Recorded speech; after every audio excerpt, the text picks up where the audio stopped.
And a massive shout out once again to our supporters over at patreon.com/878survivorfm. And they are our $10 supporters, Speeder Gaming, Dick Donovan, and Kenny Baker, and our two $25 supporters, Jake Snow, and twitch.tv/redfreedom3739. Thank you so much for your support, and we hope you all enjoyed the show.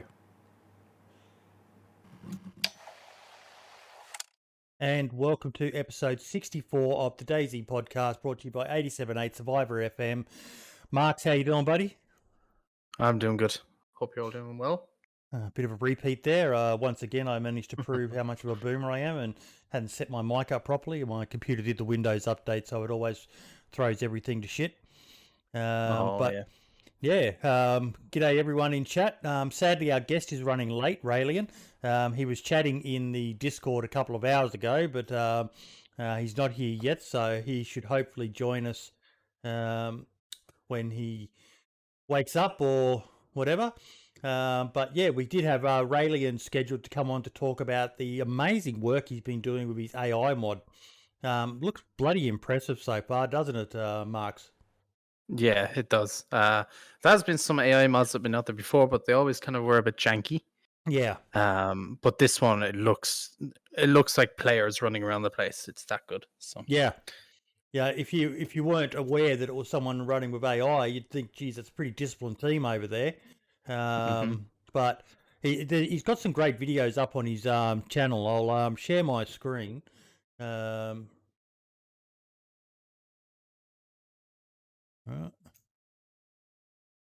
we go.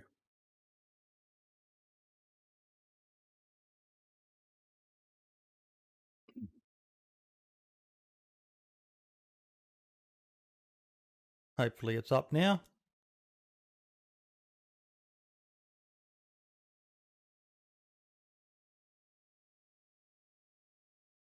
There we go.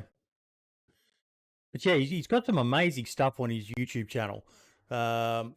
Just showcasing the work that he's been doing so far. I know he said Mario has spoken with him a couple of times, but there's some really cool looking stuff. But it's been about a month or so since his last for the update. Infusion AI project. And well, as you might be able to tell by the mechanics, this one was cool. You see in the first couple of seconds of this that the players, the AI there, they're not players, they're actual AI. Yeah. And they look like players. It's crazy how good they have it. And other than the pretty uniform running, you'd be looking at that just going, fuck me, that's a couple of players. And you just would not pick it. Mm-hmm. Yeah. I'm assuming all this AI work and stuff takes, a lot of time to do. So I'm assuming that's why hasn't been many updates. God knows how complicated this stuff is to work out. So. Mm-hmm. Definitely. But we'll wait for him to join us. So we will just move on with the rest of the agenda for today. And there was actually a fair bit happening in the week. Now, a lot of people have been talking about changes to Vanilla DayZ and the effect to heavily modded no stamina servers in particular. Now, I know that did make a lot of sense when I put it in the agenda, but I'm seeing a lot of people talking about it when, they've got to remember that the stuff that we're getting, and for a modded server,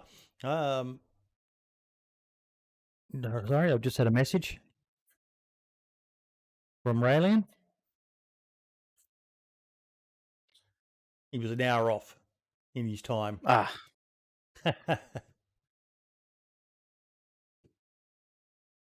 that's one thing. And love it or hate it, we now have console DayZ, and from what I understand, they can't do no stamina service. Or can they? I'm not sure on that. That's probably something I should have researched. Do you know if they can? That I'm not sure. I know the furthest they're able to do is modify XML files and stuff like that. Scalespeed is in chat. He'll be able to confirm whether they can or can't. But yeah, it's very, very hard when you're like with a lot of the discussion of late about plate carriers. And yes, they might be a bit OP. G'day, Ralian. How you doing, buddy? Hey, good. How are you? Can you hear me? Yeah, can hear you fine, mate. Can hear you fine. We've just jumped ahead to another topic, and then we'll come back to talking about your AI mod. But Sure. yeah, it's something that people have got to remember when they temper. The question, Scale Speeder, was whether on console they can make a no stamina server, where basically stamina is not affected by how much you carry and how much you use and stuff like that. Mel says hi in chat there to Ralian as well. 3 Mel. Mel. Good to talk to you. I'm actually, for everyone watching, I'm actually on my phone right now. I don't have my computer set up. So, yeah, but that'll change on Monday. So, yep. Good to be here, regardless. Now, we'll come back to your AI update, mate. We're watching your the latest update you had out, number 5. And in particular, at the start of it, you've got those 2 AI just running. And if you did not know, mate, you would swear they were players. Even Marks was saying that. I've gotten on servers, and again, for those that don't know, this is actually out right now in a limited capacity on some servers in the beta program. I've gotten on servers before, forgotten we're in the beta, and I've been killed by my own AI, which is kind of, I don't know if it's an instant, if it's good, but so it's, I mean, specifically the movement, actually, that was more of Jacob Mango's work. I had a complete different movement system in that was kind of clunky. He came along, he had done previous work using Human Command Script is the name of the class. And when you make it work, that actually interacts with the animation graph, kind of in the same way that the animation framework does, but more limited. And it makes it look like they're actual players. It's great. He's a bit of a grey man, Jacob Mango, isn't he? You've got the likes of yourself, InclementDab, and Daone, and a lot of these fellows who are a little bit more well known. But Jacob Mango's kind of in the background, and he's there's not much in the DayZ community, especially in the modding scene, that he's not involved in. Like, he's an admin here on the podcast team. Gives us a bit of guidance in that with relation to the modding side of things. But yeah, he's an amazing young fella, isn't he? Yeah, he's like the invisible hand of the free market. He's everywhere. He controls everything. So what made you focus on the DayZ mod when you've got such a strong Arma background? That's actually a great question. And I was going to say when you were talking about the rest of the people that make mods in the community, I'm kind of an outsider because I've been playing Arma since Arma 2. I think I have like 3,000 hours or something in Arma 3, and I only picked up DayZ at the start of this year. And really the reason, I mean, I like the concept of DayZ. It's really cool. But I never felt drawn to it, and the only reason I bought it was because it had the new. They switched it to the new engine, in Fusion, and I wanted to kind of tinker with that. So I bought it, started playing it, loved it. Again, I never felt drawn to it, but I had a lot of fun playing it. And then I realized I tried to set up a server with just AI, because back in the RV engine days, of course, that was something you could do. You would just be playing Arma 2, though. But I tried to do this in the new DayZ engine, and I realized that there weren't any AI mods out there.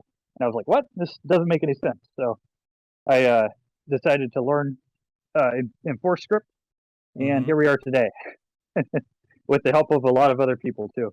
It's pretty great. I'm constantly amazed, Marks, when because the coding stuff, I struggled with understanding XML and JSON files, and people just turn around and say, so I decided to learn in whatever the script was. And it's like, how do you just decide to learn something like that? It's like a whole new language to me, Marks. Yeah, it is pretty crazy. I can understand JSONs and XMLs and stuff, but when it gets into the real coding stuff, and I can't understand. It is like a foreign language. I don't know how you do it. I suppose some people just have an knack for it, and some other people just can't do it. And I think learning to program is more about retraining your brain to think think like a computer than it is learning a foreign language. And that really only applies when you learn your first language. Once you learn, like, say you learn Python.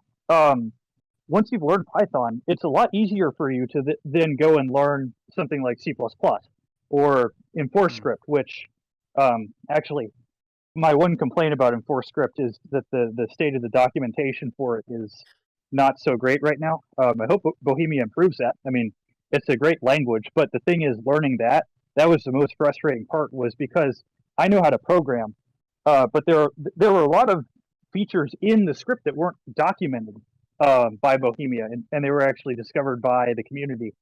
So that definitely made it a little harder, but still, I'd encourage anyone to take a crack at learning EnforceScript if you want to learn to mod DayZ.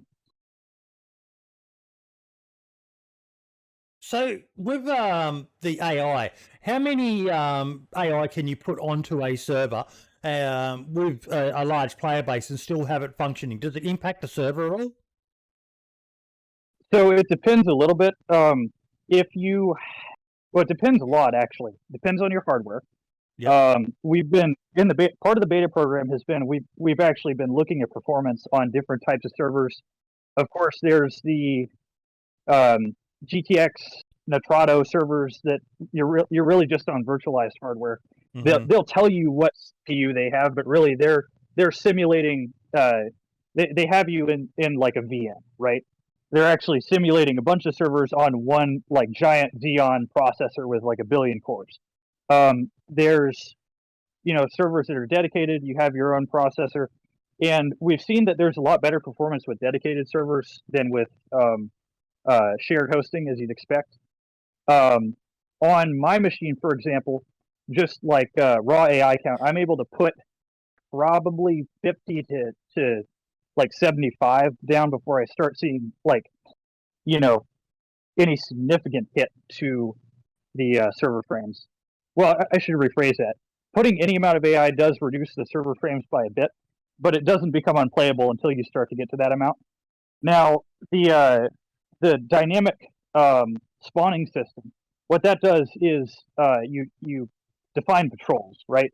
And the patrol doesn't spawn in until a player gets close enough to it. Okay. With that, you can potentially have a lot more like AI on the map. Yep. They just all simulated at the same time. And while I'll be honest, the performance, if you're just running a bunch of AI like spawned in all the time, that hasn't been as good as I would have hoped. The performance when you're actually using the dynamic patrol system, it's actually been amazing. You don't even notice it's running if there aren't many spawned in, is what I've heard directly from people running servers with it. Yep. So, like, there's some obvious uses that you can see for this in, around chopper crashes. Instead of infected, having a squad there, or some of the missions. I know there's that amazing missions mod. So you'd be able to add some actual AI to that. But one question I've seen a few times on your videos is, are people going to be able to, and this will apply more to the base building servers, are people going to be able to, like, maybe buy from a trader a couple of AI guards for their base so that they get triggered when players get close to the base and help defend the base when they're offline? Oh, that'd be kind of cool. That is something that will be 100% possible.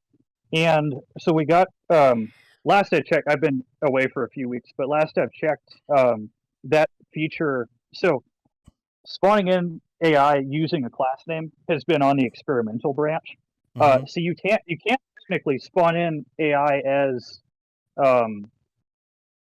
actual like members of, when you like go into an event JSON file or XML file, depending on which mod you're using, you set the objects in the position that they spawn at relative to the event. You actually will be able to do that with AI. Now, actually purchasing them, that's going to be sort of up to, it's going to be difficult because there are so many different trader mods out there. Yeah. It is something that's 100% possible to implement. And I'm not going out there to try and make my own trader mod. That's something I have a lot of respect for, the people that go out and make these great UIs and then spend all this time figuring out what items should cost what and how to like depreciate the price of the item based off like your ranking and how much the item is damaged. I'm not going out and trying to do that, but it will be 100% possible for people that have trader mods to integrate this with the Infusion AI system. So that is something that you won't see it released, but it is something you'll see in the future. So how will that work? Like even with just the players or the AI spawning at a chopper crash or something like that. With one of the fears I have is, particularly being a potato player, I can barely hit the side of a barn door at 10 meters with a fucking machine gun. So going up against AI, how good are these AI programmed to be in combat? Right now, it's pretty much just point and shoot. Sometimes they have problems with aiming elevation, but generally speaking, they're pretty much dead on. Some sort of a nerf system where they're programmed to kind of accidentally miss some of their shots, or not ADS and sight on their target as quickly. That'll be in at release. That is something we're working on. So, yep. It'll be the short answer to your question is it'll be up to the server owner. So that's going to be something that, whether it be a JSON or an XML file or whatever, that they'll be able to customize their accuracy and the distance that they automatically start engaging another player or something like that. They're not going to be, all programmed to, do headshots at 1,000 meters with a bloody 9mm pistol. Exactly. Yeah. Yep. Is there from maybe people who and myself who want to maybe check the mods or the AI out in some servers? Is there public servers out there that actually have this the AI on them that are testing them at the moment? There is definitely.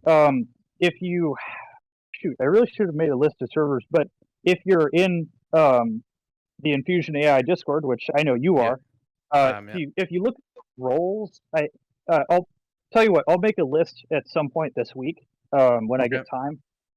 But if you look at the roles, there's a server beta participants role, and if you know what server they own, you can kind of tell that their server has AI. Right. I can't think of any off the top of my head. So I know Sovereign runs one. It's kind of small, but there are a bunch of larger servers that also run it, and I'll give you a list later. Okay, that's perfect. Yeah, that'd be great. Yeah, but it totally is on servers running right now, so you can try it out. I'd like to be able to hop onto a server that has it and see what it's like. Yeah. Now, I just remembered as well, and it's something I'm just adding to the guest description I've got for you. But you've got a Patreon as well, mate. I do, yes. And I know you guys are very generous patrons of it. I was excited to see. So I got a lot of, while I was in the early stages of doing this, I actually got a lot of positive feedback. People were saying, dude, and but my thing was I didn't want to take any money for it before not before it's even released, because technically right now it's not released, right? But I didn't want to take any money for it before it actually hit servers, like that didn't just feel right. But I set up a Patreon, and the amount of support for it was really reassuring that this is something that the community wants. I was happy to see it. I'd love to see you getting 10 times that minimum. So you could put a lot more time into it without it impacting you. But let's face it, even what would that be, about $1,500 US a month? Isn't a great income either. But I would love to see more people joining this Patreon because what you're doing is amazing, mate. Yeah, that's actually a great segue into something I wanted to show you, and it's I apologize. I thought this was if you can't tell, I thought this was starting an hour later than it did. So I meant to send you this beforehand. That's but, all right. I mentioned on the Patreon, it's kind of a funny story. I was thinking about things I could do because I saw how many people were donating. And I was thinking about things I could do, and I was actually playing on Sovereign server, and chatting with him, and he has I can't remember the name of the mod with it, but I think it's just called band shirts. He has this band shirt mod, and you can put on a Metallica shirt, I thought, wait, you know what would be cool is if we made a shirt, like obviously this AI mod is not going to have any models or anything in it, but what if we made one shirt texture and added it as a class name that had the list of all the donors and such on it? And I think I told my friend Nano first, and he was like, "Eh," but then I told Sovereign, he was like, "Dude, that's a great idea." So he actually made a texture, and I'll send it to you in a sec. There you go. You can feel free to put that on stream, Boydie. And it's actually not up to date at this point, but we're gonna have a cool shirt in the mod. Has it's got the name of this podcast, DayZ. It's what is it, 88.7. Fantastic podcast, and all the other people that donated on the shirt in the mod. So I think that's going to be kind of cool. That's awesome, mate. That's really cool, fucking awesome. I love the DayZ World Tour. Yeah, I'm a sucker for graphic tees. I'm always wearing my podcast one, but that's fucking awesome. I really, really like that. Yeah. He really took the idea of a band shirt and ran with it, and I love it. Yeah, and I'm actually not. I would say I'm pretty skilled at coding. I am not a skilled artist. Sovereign made this actually, so thanks again, Sovereign, for making that texture. I can't wait to see the final list. And is that you there, Marks? The What's that? Is that you there, Marks? I don't know. Is it? Let me zoom in. Do you have it up on the stream yet? You're a patron? Yeah, it says. I think that's Mark's. Must be me. Yeah. I made him put your name down since you're on the podcast, and you guys generously donated with some of the podcast money. It's what I like to do, mate. It's support. I've got to put my money where my mouth is. I'm always telling people they need to support modders more. And we've got a few generous patrons on the podcast one, so I like to forward the love. And it's not just you guys that we back. There's a number of different mods that we're backing through the DayZ podcast, and I can't thank our sponsors enough. But more people need to jump on with these tangible mods like yours, like Base Building Plus and stuff like that, because it's just amazing. What you guys are doing is just, like when I said before about, being able to have an AI bot that'll be able to defend your base for you, and even Mark was like, "Oh, that'd be cool." It needs to be balanced. Obviously, you can't have unkillable AI defending a base, or maybe a server wants it that way. But it's just going to make things so much more enjoyable, because that's always been a big weakness I've said about DayZ, is that there's no real way to defend your base when you're offline. Well, now it looks like there might be a way. Yeah, and it's fantastic. I'm aware I'm not the first that you've donated to, and I think that more people should hop on your Patreon, because maybe some people that are thinking about donating don't realize that you also forward some of that money to the community, and it's great to have money going through a source of two people that you two know what's going on around the community, because you're talking to people, you're finding out about stuff that needs more attention. So I think that you guys should get a little more on your Patreon too. There's a list of all the probably the only non-DayZ one is ocean conservation, and I'm addicted to watching their videos. They rescue seals in Namibia. And it's fucking amazing the work they do. So yeah, the DayZ podcast also supports seal rescues in Africa. You should register as a philanthropic organization. I don't know, but yeah, you should do that. When I find a server with the AI mod on it, I'm going to hopefully make a video on it. So I will link your Patreon and stuff in that video. I do it for all the mods I cover recently, so I'll be doing that as well whenever I get around to doing it. Good on you. Cool. So how long is this before this is going to be full release and ready for everyone to get their hands on? That's a good question.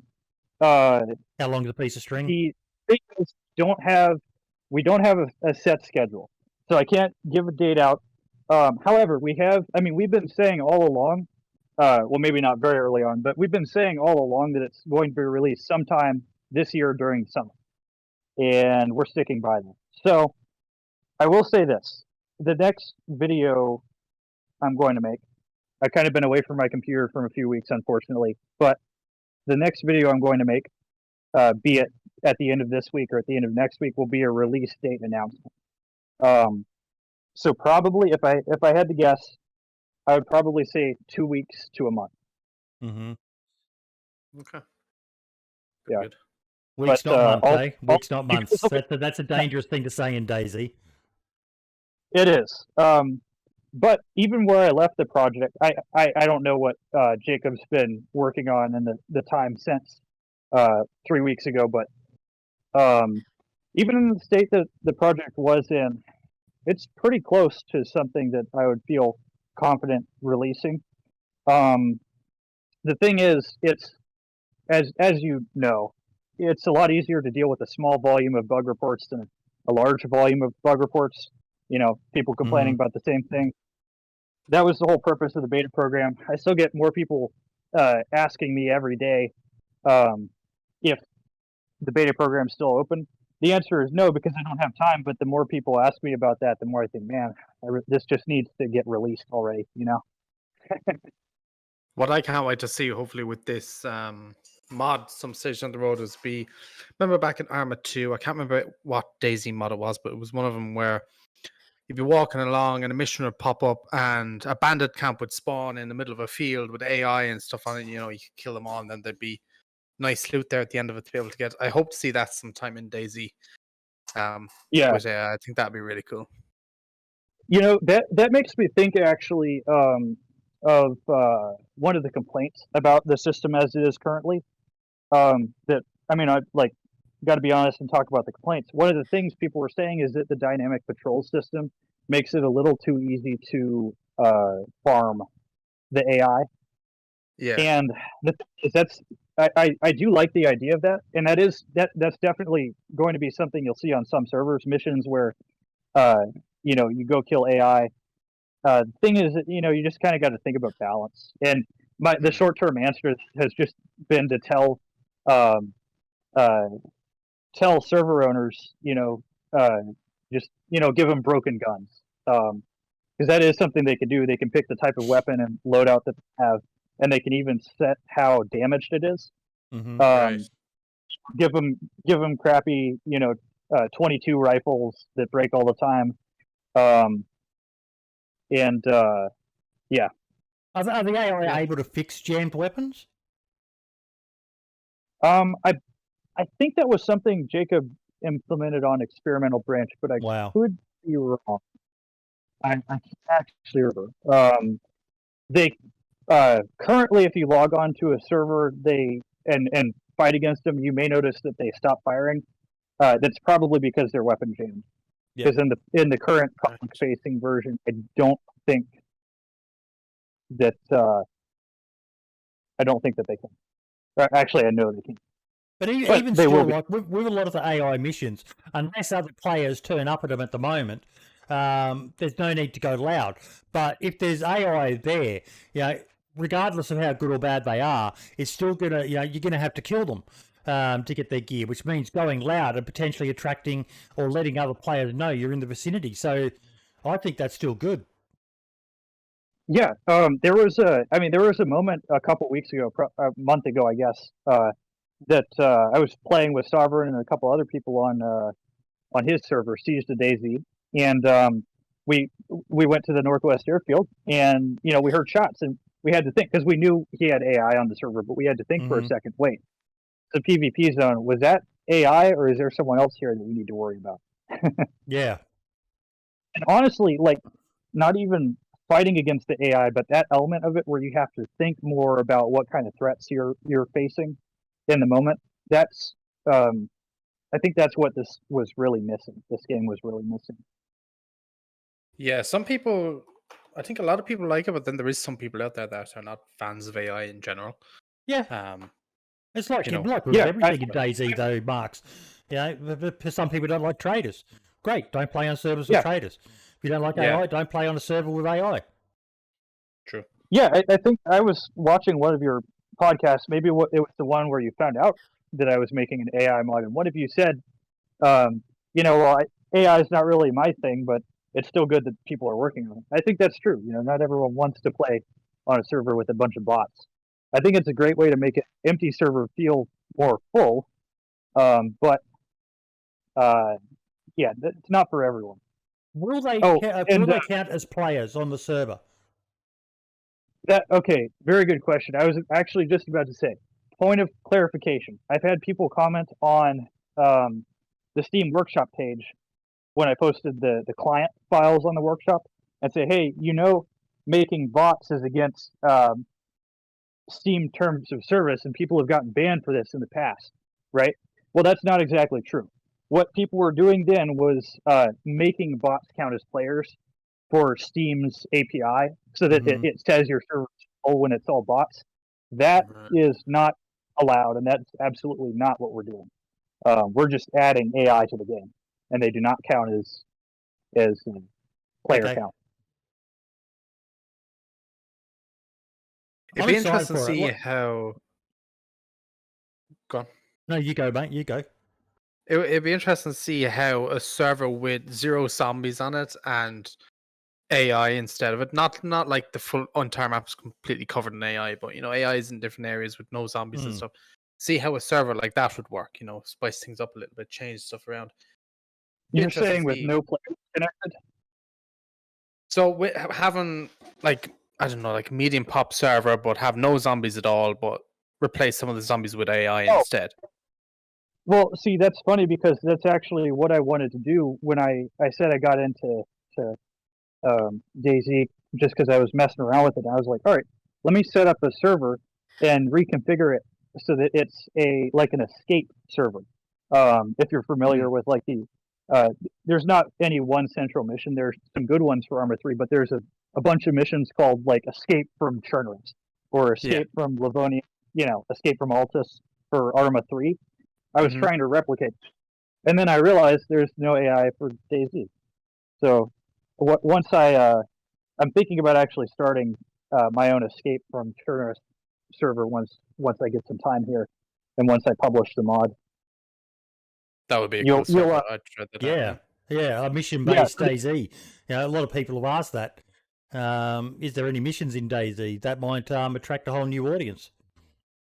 Right, it's kind of a completely different experience for those that aren't familiar with how it works. What you do is you start in a shack, like you're not really handcuffed because there's no vanilla animation for it in Arma, but like you have a backpack with a pistol in it, and there are a bunch of guards around you. You got to kill the guards, take their stuff, and then ideally in Arma you find a vehicle, and or even helicopter or something, and get off the island. The way it would work in DayZ, you'd probably start somewhere like northwest of the Northwest Airfield, even, up in the top left corner of the map. Yeah. And you would, you'd get a pistol, have to kill some guards. But then the issue is, I guess the thing is, it takes so long to fix a vehicle in DayZ compared to Arma. But still, you can make it work. You could probably just have the vehicles already spawned in with everything on them if you really wanted to, or 90% of stuff on them. I guess so, yeah. Yeah, there are oftentimes most of them have like they have patrols, but they also have like points of interest, like forward base with just like a couple shacks of equipment and some like abandoned vehicles. So maybe you could do that. Can they drive vehicles? Can they drive vehicles? Oh, can they drive vehicles? So here's the thing: they can get into vehicles. That is something that Jacob implemented. Yep. Here's the thing: technically, you can have an AI get in the driver's seat of a vehicle, and you could modify the vehicle's physics to make it move. It would be really, really gross, but you technically could do it. Yep. It's not something we're actually working on. It's not going to be possible at release, but it maybe could work. Here's the thing, though. Think about how well most humans drive in DayZ with the server-side vehicle code and all that, and just the general fact that more realistically, if you bump your vehicle into a wall, it won't drive off as easily. If you're going fast enough, it'll just break completely, right? Think about how bad people are at driving already. Yeah. And think about trying to herd an AI through like a town with roadblocks and stuff in a vehicle, trying to get it to not hit anything. Yeah. It'd be a nightmare. My short answer to that is it's technically possible, but it's something that we're going to look at way in the future, if ever. Okay. It would be cool. Imagine seeing a convoy of AI, V3Ss or whatever going driving past you or something. That'd be sick. I think that there's a middle ground where if it does get implemented, you don't have to make like I'm not a Tesla engineer. I'm not trying to make full self-driving. It might just be possible to like define in like an XML or JSON file like a list of coordinates that are preset, Yep. for them to drive mission. for an event. That would be a lot easier than giving them like full self-driving capability. I do like how easy the radial menu is to use to command the AI around you. Thanks. I want to get with the creator of the dog mod to make it work with that as well.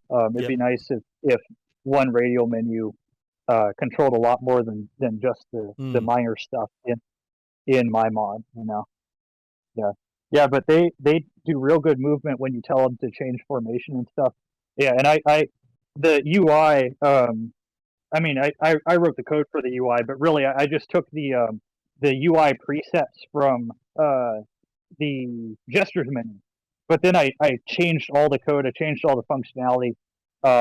Now when you instead of just sending a message to the server that you want to do gesture animation when you select something on the menu, now it sends a message to the server that tells it to go into the AI list and tell your AI to do something if you have any AI. Oh, and a lot of people have been asking why isn't that part of it in the beta? The thing is that having that on your client requires a lot more. It would require me to release the entire mod now on the Steam Workshop rather than just the client files. Yep. So you can't actually command AI in the beta right now, even though that is something that's fully implemented.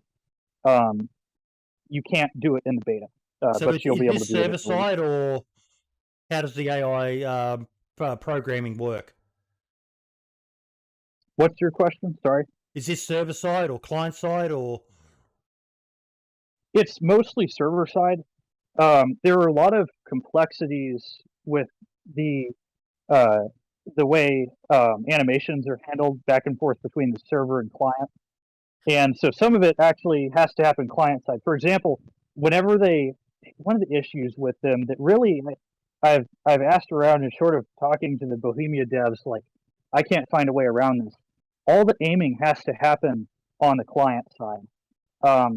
So we have a weird solution right now where it selects the nearest player to the AI that's doing the work and sends data back and forth about the aiming, and that works. It works well in most cases. Occasionally, with high pings, it kind of breaks down. But then again, the entire game breaks down if your ping is high enough. If you haven't noticed, being in Australia. Yeah. But it mostly server side, a little bit of it is client side, and that's why even though I'm distributing the server files, like the entire the PBO with the entire code base for the server stuff to the people in the beta directly, I still had to post files on the Steam Workshop with a bunch of stuff stripped out. You can't, and actually I've been approached by people that run server mod only servers, like they don't have any client mods, they only run server mods because they don't want people to have to install mods. Mm-hmm. And they've asked me if it's possible to release the mod for them, and sadly, unless you want AI that don't shoot, it's not possible as far as I can tell, and everyone I've asked can tell. There is I have been trying to get a headless client system working, where all the work is done by what you would actually have to do is you'd start an instance of the game on the machine that you're running the server on, and it would send data back and forth between that client and the server.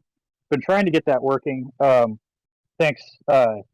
Mario was actually helping me with that, so thanks, Mario.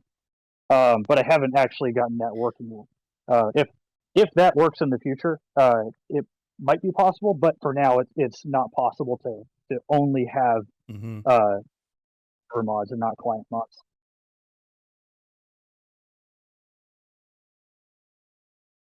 I'm still stunned by it. I think it's going to be great. Like I said, if I died to an AI, I'd probably be pretty disappointed. But I can just see so many good uses for this, even in the sort of servers that I like to play now that I think about it, that it's just going to add more variety to, there's some great stuff being done, like the missions mod that we've showcased before, and I think is all great because it just adds so much extra to what's happening on the server around you, and now there can be actual AI populating at those missions and doing things, and just doing things like you said before about you're at the airfield and then you hear shots being fired and you're like, is that AI or is that a player or what's happening? There's some great uses for it. There's actually another application for it that I haven't been thinking about, but has come up in the past. Is there are mods for traders right now that change location. Yes. But there aren't any out there that actually, like, the trader physically travels. Yeah. Like it's a wandering trader, but it's not actually walking around. And I think it'd be fun if you tied the AI in with the trader, so it's a non-combatant. And you could make it invincible if you want, or you could even have a squad of bodyguards for the that'd be kind of cool. the trader, yeah. Again, and there's been some especially if you created like an Escape from Chernobyl server, you could have things like that on there. There's just so many options for it. It's great what you're doing. Yeah, thanks. I'm like I said, it's just been great to hear all the feedback from the community that says this is the best thing since sliced bread. And well, what I always tell people is, no, this should have been in the game at release. I mean, I like the game. I have nothing against the devs. It was probably more a product of like a rush release schedule that wasn't included. But I really do think it was a big oversight that they didn't make AI a priority when they were working on the fork of the infusion engine for DayZ. I like what Spud just wrote in chat, AI and 4 safe zones. Oh, so here's the thing. I was about to say, when it comes to traders and stuff, one of the things we've noticed is that the AI sometimes don't play nice with safe zones. Like, they'll kill you while you're inside a safe zone. Because you're a player, you can't raise your weapon, but they do it anyway.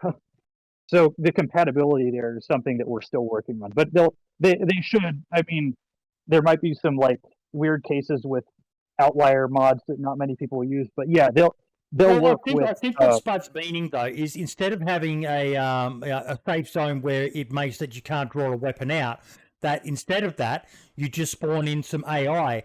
And I'm wondering if you can have it as a trigger for the AI that if the player doesn't have a weapon in their hands, they're safe. But if they draw a weapon out, then the AI will aim at them, and whether it can be triggered again that if the player fires that weapon, then that triggers the AI to start engaging that person, or if they just automatically they're only set at the moment where they can just engage. Yeah, like you're saying in chat, bodyguards that will attack you if you attack anyone.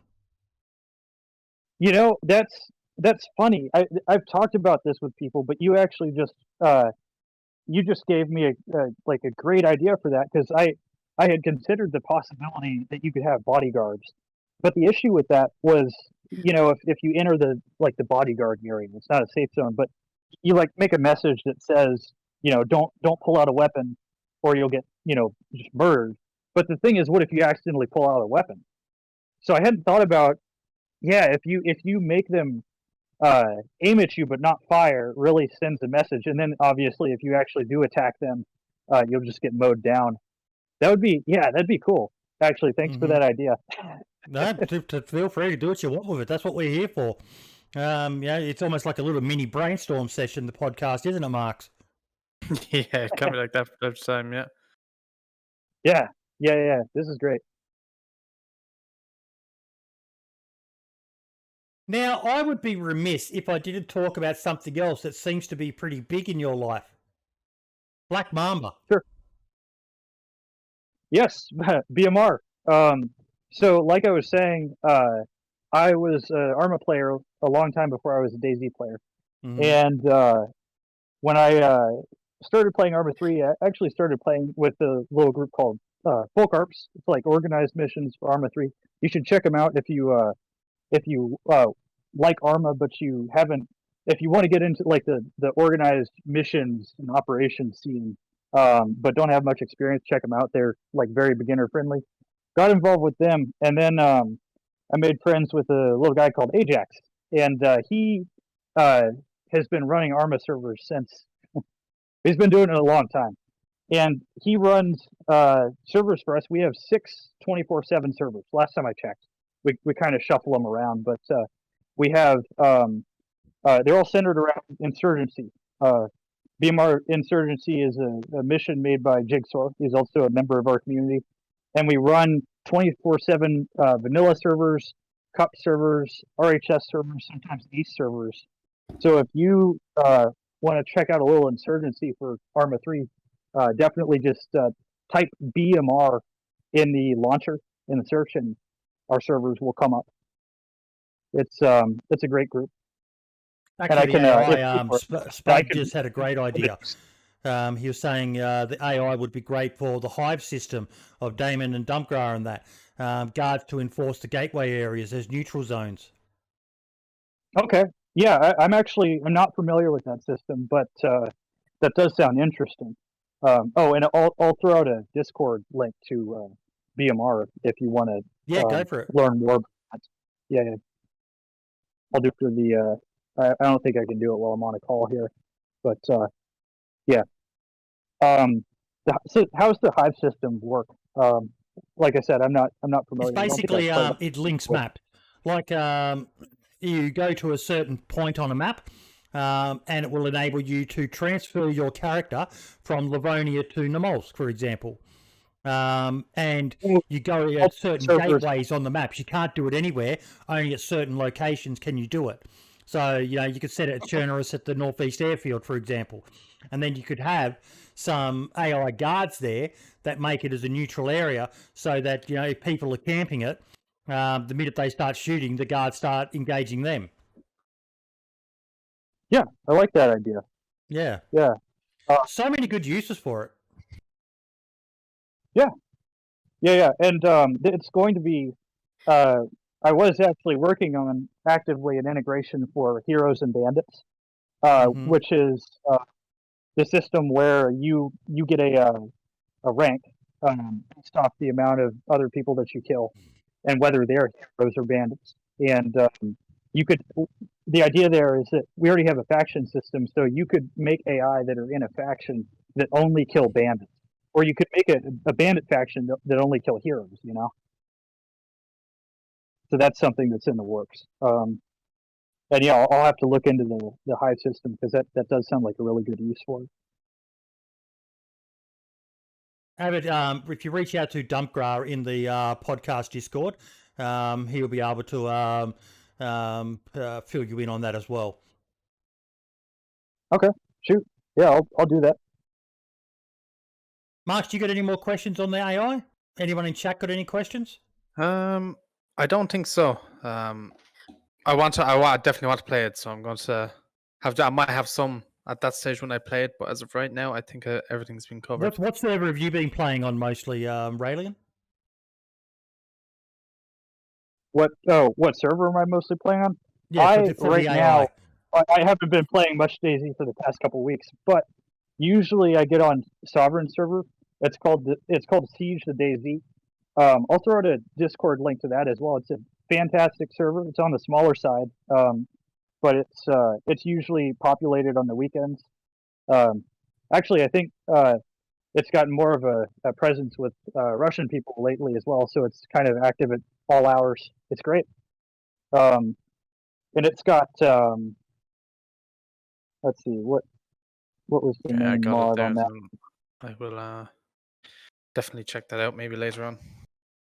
Yeah. Okay. Lad's asking in chat, how easy will it be to integrate into a server? It's not going to be very hard. There are a few configuration files you'll have to edit. But once you do that, I think that honestly the hardest part of it will be defining patrols, if you want custom patrols. But we've already done the work for you, and well, not just myself and the other devs even, but some of the people in the beta. There's a community code channel where they trade patrols and stuff and configuration files. The other thing is before we release, I'm going to have to document everything pretty much on how to set it up. And I mean, the thing is, you can't make assumptions, so it'll be kind of a like a for dummies guide to setting up a server with it. Because if people don't know how to install it, then it's useless, right? So yeah, it won't be very hard to install, especially if you want it running out of the box, it'll be easy. If you want to go in and tinker with it a little more, it'll, as with anything related to coding, it'll just eat your time away. Yep. I imagine it's probably going to be one where in your Discord, there'll be people who will probably come up with some cool, ready-to-go XML or JSON files. I'm not sure how it all works, that people can just add to their server that'll create scenarios and things like that. There'll probably be like a mini modding community of people playing with the AI and showcasing what it can and can't do. Yeah, it's mostly JSON that you have to edit.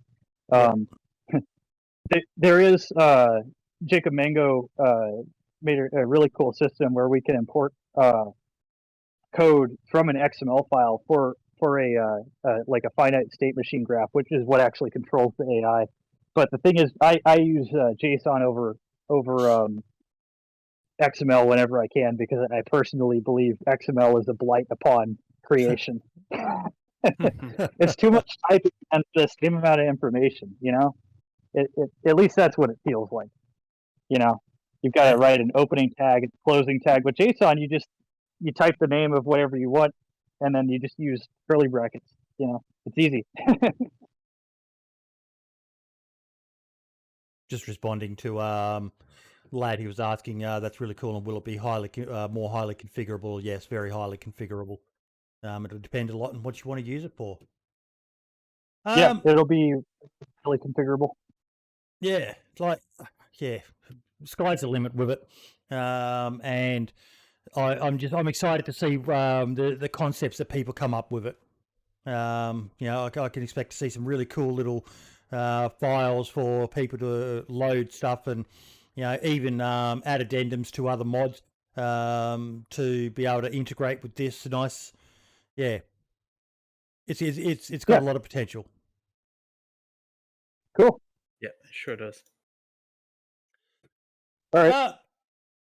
Sorry, what were you going to say?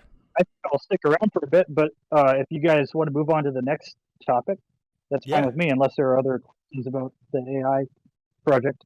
if anyone comes in and they've got any questions, feel free to ask. At any stage, we can just duck back and answer any questions in that.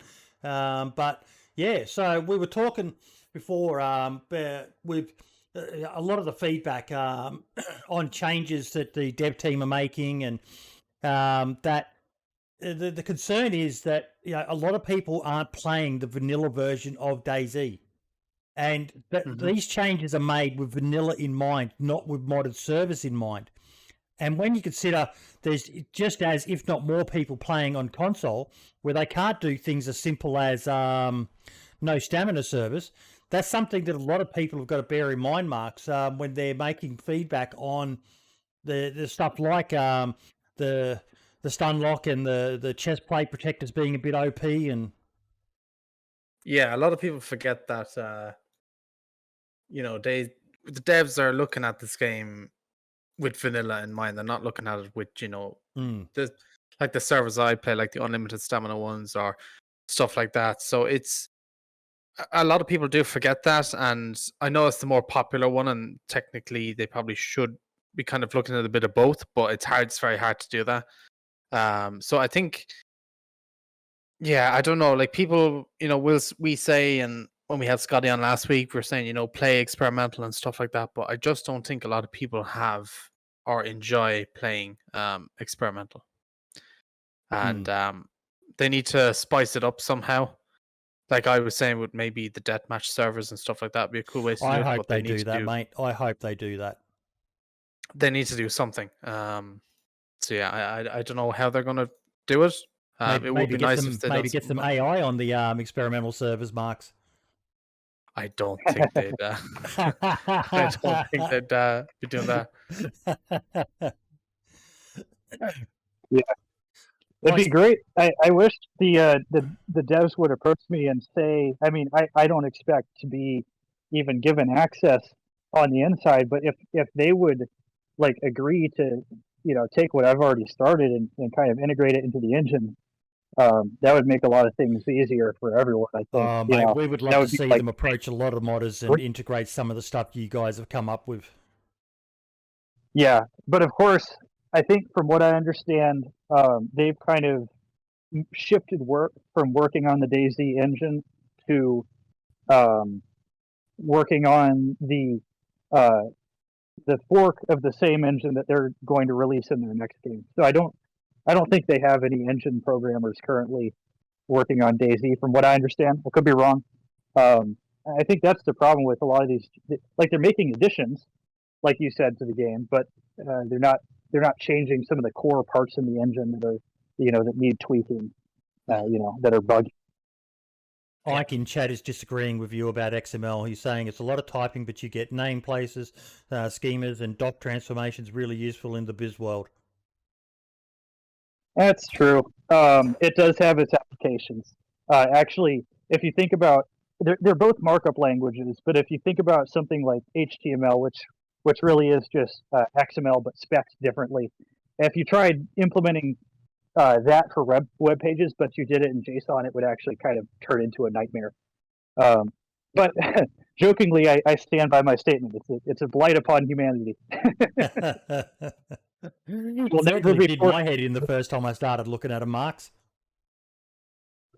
Yeah, I for XMLs and stuff, I can kind of I fairly understand, but it's doing, like, I went to college to study programming and do like Java and stuff like that, and I couldn't wrap my head around it for the life of me. Doing web stuff is fairly easily, but programming, I just, for whatever reason, I can't do. So yeah, I tip my hat to all the people that can do. It kind of segues into the next topic on the agenda, and this is a big, broad topic, but I think I picked up on this from one of your videos, Marks, where you did the highlight about the M16A2 coming into the game, and people are saying, why the fuck is an American rifle in this game? And it comes back to something we've talked about in the past, but also that we can expand on.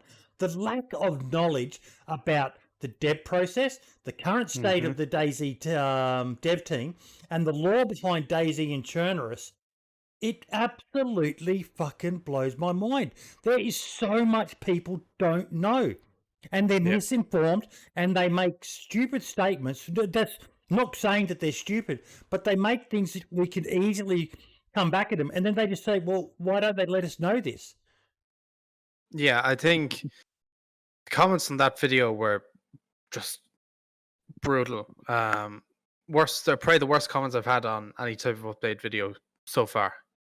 And people just don't understand. I don't know if they just don't do the research. Like I made a video recently and about, you know, why weapons like the AUG and stuff are not in the game. Mm-hmm.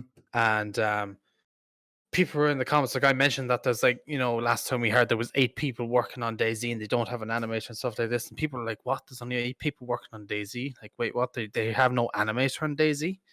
It was, you know, it was crazy to see that, and it was very disappointing seeing the comments and everybody giving out.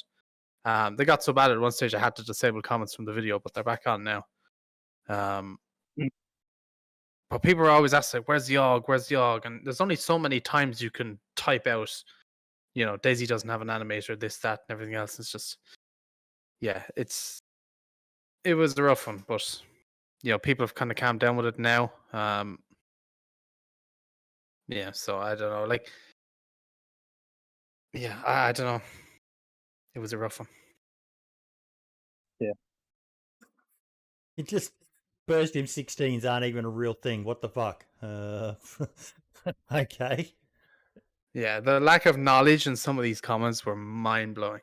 Like, not, you know, not trying to insult anyone or anything like that, but it's just like, it's like people don't do any research whatsoever. Like, I had people, when I made my most recent video on why certain weapons weren't in DayZ, and I posted it in the DayZ Facebook group, and people were making false, you know, false claims left, right, and center, and half of them hadn't even watched the video.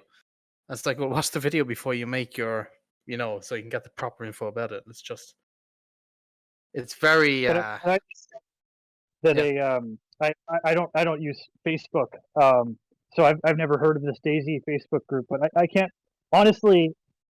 Not trying to be harsh here, but I can't think of a more toxic combination of two things than Facebook and DayZ. It is like the DayZ community. Oh yeah. But yeah, even just the comments on his video, like, toxic. yeah, there's this one. I finally found the comment. Why are all these Western guns finding their way over to this Eastern European game? And I just went straight to Google, and I gave them a link. And of course, the reply was, "Can you summarize?" Because people don't want to read. They don't read. Rev Daddy also replied, and I basically summed it up that the Arma Lore is basically Chernobyl or South Siberia was a breakaway state from Russia, invaded by Russian forces. Allies went in. Outbreak happened whilst this occurred. That's the basic summary of why there are NATO forces in Eastern Europe. And so many people don't know the backstory of Arma and Chernobyl that they sit there and say it's just catering to gun nuts by putting in all these NATO-style weapons. But there's a logical reason for why they're there. Mm-hmm. Yeah, it's just people just don't do their research. They just go straight to attack mode without, you know, sitting back for even a minute and going, okay, let me proofread this comment and stuff before us. And again, coming back to the vanilla version of the game, more at the consoles, like this comment here on your videos, Marks, I like that. We need DayZ Xbox to optimize for Series X and S2. So it's obviously a console player. It's a new weapon for console. So they're making a large percentage of their audience happy with a new gun. Oh, yeah, the console players are happy out about it, but just these PC players are just... And even some console players, it's just the ignorance that is there. And, you know, I don't like saying it like this because, you know, you try and think that the DayZ community is great. And most of it is, but just some of the ignorance in these comments was just... Mel in chat, he's got a good point. Awful. Some people were still in lower school when Arma 1 Operation Flashpoint got released. So True. There is that. Yeah. See, people are just begging for the AUG, and it's like, you know, it's just... How many times can you say it can't come in, you know? Someone with good editing skills who can really do a good job needs to do a lore video. And yeah, I would sponsor it for the podcast. I'd work something out. I'd bribe the missus somehow to get some money to help fund it. Yeah, Well, someone like Uncooper. Is there a lore out there? Like, is there a link to where you can go and get the lore and put it into a video? Yeah, like I've linked to some of it right here. Can you paste that in your chat? Yeah, and I'll open that. And it's just if you just type in DayZ Lore, you'll get links to sites coming up. Yeah, just someone who's got that good narration style like Uncooper to go back and do a first class job of explaining the lore. Like I'm pretty sure the DayZ dev team have said in the past they're reluctant to do it. I think they need to, because they're just allowing foul own goals. Because they're not real own goals, because it's not a gotcha moment. It's people they're getting a negative spin on stuff they're doing to the game based on the misinformation or their misunderstanding of the history of DayZ, their understanding of the dev team, their lack of knowledge. And it's not having to go at them because, like Mel said, some of these people were, just a weekend. It was 20 years ago when this whole story started. Some people weren't even born when this stuff started who play DayZ now. But just even a quick Google would answer most of your questions and get you the right facts. But like the amount of time I've been in stream and somebody has come to me and said something that was mentioned by the previous dev team 6 years ago, and they're still counting it as if today's dev team have said it, is just unreal. And it's just it's crazy. It'd be cool if they could wipe all that stuff out, but there's just the misinformation spread in forums on Reddit and Facebook and all this stuff is just, it's crazy, and there's only so much you can do, Maybe what they need to add, maybe for next April Fools, is alien plasma rifles. That'll. Although I would like to make the point. I totally just thought about this. I don't know DayZ lore. I don't even know Arma lore. I'm sorry, but canonically, aliens were confirmed in the Arma series, which is set, I believe, in the same universe as the DayZ series, but minus the whole event happening, right? The whole infection, and then I guess DayZ's set 2 years after the infection. So canonically, there are aliens in the DayZ universe. They just haven't been discovered yet. Yeah. Bidey, slowly scroll up there. There was a comment there a second ago that'll up another bit. Yeah, see that one there, with the green icon? Is this the only gun? If it is, then I don't think I'm going to come back to DayZ at the moment because it's very stale on console. Also, why tease a new update now when it's not going to hit experimental until mid-July? Does he not understand marketing? I'm sorry. R6, Lul, Scale, whatever your name is, it's basic marketing 101. It's trying to create a bit of hype. It didn't work on you, fair enough, but there are plenty of other people in these comments who are, I think it's just up a bit further. They're, oh my God, fucking hype for this. Yes, I've been saying less full auto, bring a single shot AR-15s and stuff too, please. Also Scarface reference, grenade launcher adding into, yeah. But that's just a. I wonder why you even took the time to bother replying. I get that it's not for everyone, but yeah. And that's why, Bohemia are the worst game developers ever. Things they release in a patch that takes 6 months to produce aren't even close to the mods that are made within days. The mods are not made within fucking days. If mods were made within days, there would be thousands of fucking mods out there. Rayleigh, does it take you days to make your mod, mate? Nope. I did. Even I underestimated how long it would take. Now that's partially because of some of the difficulties in the engine with adding AI, and what's frustrating is the amount of people that come in and think that this stuff is just built in days. It is a little bit frustrating. You can't really blame people for not understanding, since it's not something they've done. But yeah, people have this misconception that this stuff just happens overnight. Yeah. It doesn't. Yeah. I had to stop I just couldn't do it. Yeah, the worst part is, though, that it's never done. Even once you release it, like, your work's never done, Maybe for things like making models, making textures and assets, maybe you can get to a point where you finish. You release your and you get it to a point where it's like, barring any bugs, like this is how I want it. But that's certainly not true for programming.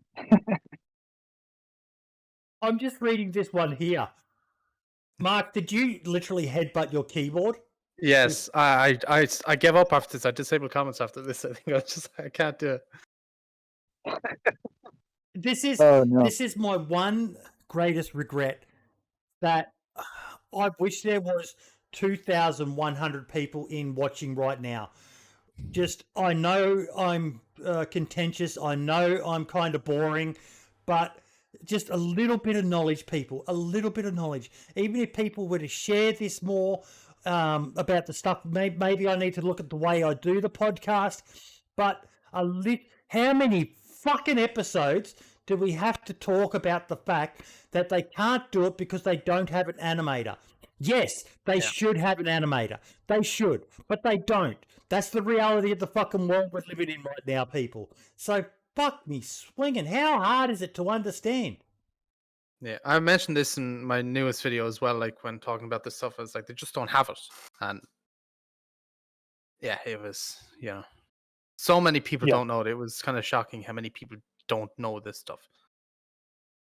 I do think it is a little unfair to say that Bohemia is a terrible, game developing studio. Because my main defense for when people say, "Oh, Bohemia," I say, would you like it if they just overnight handed over the rights for the game to EA? That wouldn't be a good thing, Bohemia is certainly not perfect, but I think that they do things differently from a lot of other game studios. In some ways, that's good. In some ways, that's bad. You get what you get. Looks like I'm being corrected there. Forward assist isn't used. Please don't animate that. See, I remember when I got trained in the M16, it was always smack the forward assist. Maybe that's just an Aussie Army thing. But if Gun Jesus says it's rarely required, then I'll take his word for it. Forgotten Weapons is Gun Jesus, if people don't know.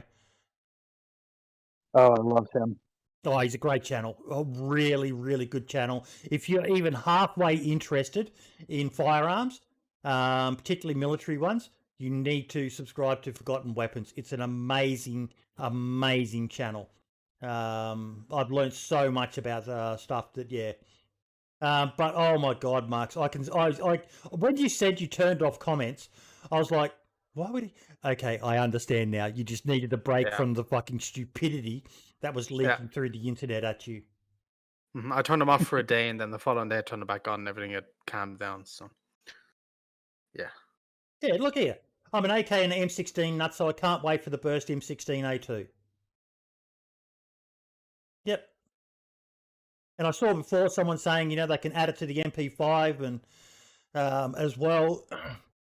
People were like, why are they adding all of this stuff? Nothing's new.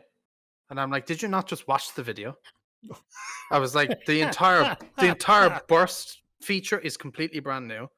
The skin might be from different Arma game. I think that's she's saying something about that, but it's brand new. It's never been in the game before. The burst feature is brand new, and they're like, what's brand new about all this stuff? I just made me want to drink, and I don't drink.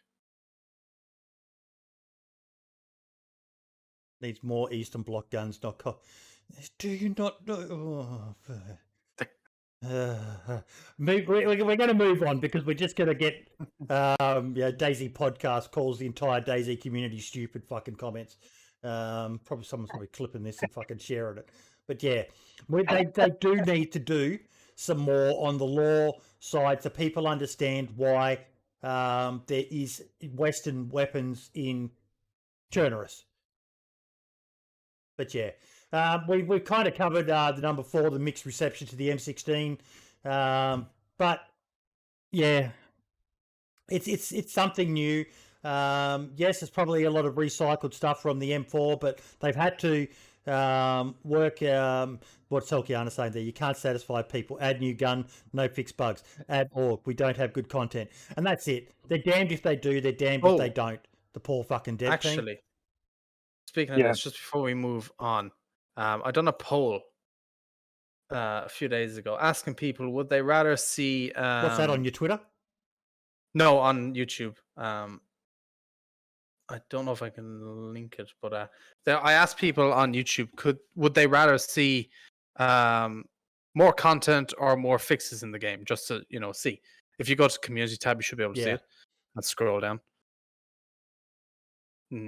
That one there, and let me guess, 75% fixes, 25% content. No, more content. No. Yeah. Opposite. Oh man. And I think as a modder, because I've seen. I mean, I haven't seen how the engine works. You have to ask Mario for that. But I've seen how the scripting side of things works, and so I think I'm biased towards. They need to fix all this. Yeah, I had 1.5k votes on it, so a lot of that would have been console players. Ah, okay. Yeah, okay. Yeah. My audience is quite a lot of console players, but it was interesting to see. It was quite surprising for me as well. I thought fixes would be, 80-20, but it wasn't. Wow. I'm stunned. But it does make sense, yeah. More content. That's what the console people are genuinely crying out for. Is more content, more maps, more guns, more this, more that. And I can understand it. I can understand it from their perspective. Yeah. Yeah, well, they don't have access to the modding scene, So, and I mean, it's not really Bohemia's fault. That's not really their fault. I mean, if you like playing the game on Xbox or PS4 or whatever, more power to you. But like everyone that's looking to get into it and asking about it, if they ask me, should you play on PC or console? The answer is always PC, simply because even if you're a controller player, buy a controller, play on PC, you get access to, all the modding scene that you don't get access to with console. And a startling like a number of people, a startling number of console players don't understand. Yes, technically, when you set up a console server on Nitrado, for example, you can edit some of the XML files, but that's not the same as modding. You cannot mod console. And I get that question so many times. It's like, is this coming to console? It's like, no, why? Well, because you can't mod it onto console. And then people are like, no, you can mod on console. Yeah, I hate that. Yeah. It's the worst. You're like, there's mods on console. And I'm like, no, they're edited XML files. And like, no, they're not. There's mods on console. I'm like, it's not the same thing. People are like, oh. Yeah, I've talked with people that actually run console servers about how they, quote unquote mod console. Though some of it's actually pretty clever. I wish I remembered some more of the stories. But for example, there's no way to change your starting inventory items on console, to my knowledge. But they found a way to, like, through XML, create a trigger that spawns like a starter kit, like a starting bag, like whenever a player spawns in. Like, credit to the people that actually, try and they're change doing things some on amazing work. We've talked about it a bit. They're doing some fucking amazing work with the limited tools at their disposal over on console. Mm-hmm. Yeah. But the point is, my big point was, I can't blame console players for wanting more stuff, because they don't have any of the modded stuff. Yeah. Yep. They're stuck on Cherno or Livonia. Like Helkiana said in chat, I think the devs are trying to do both at the moment, and I personally think they've got a pretty good mix. Yes, some of the changes haven't been that popular. The play carrier one upset a lot of people. The stun lock has got a lot of people upset as well. And Running Man's been talking about a couple of big bugs at the moment. The hand bug, and I can't remember what the other one was. But yeah. Yeah. Oh, are you talking about that petition on change.org, Helkiana? We talked about that last week. Which petition was that? I'm out of the loop. Let me see if I can find it again. We didn't talk about it on the show, though. Oh, no, we didn't. No, I don't know whether I want to talk about that. I think that's why I didn't add it. Should we talk about it, Marks? I mean, you can mention it if you want to, but it was it was interesting. God, let me find it. Let me find it. Okay. It's on the list. It is on the list for the agenda, is it? Can you DM yeah, it to me as well for me to use my phone while I'm in the call? Give me 1 second. Yeah, it is. It's on the list. Yeah. Oh, okay.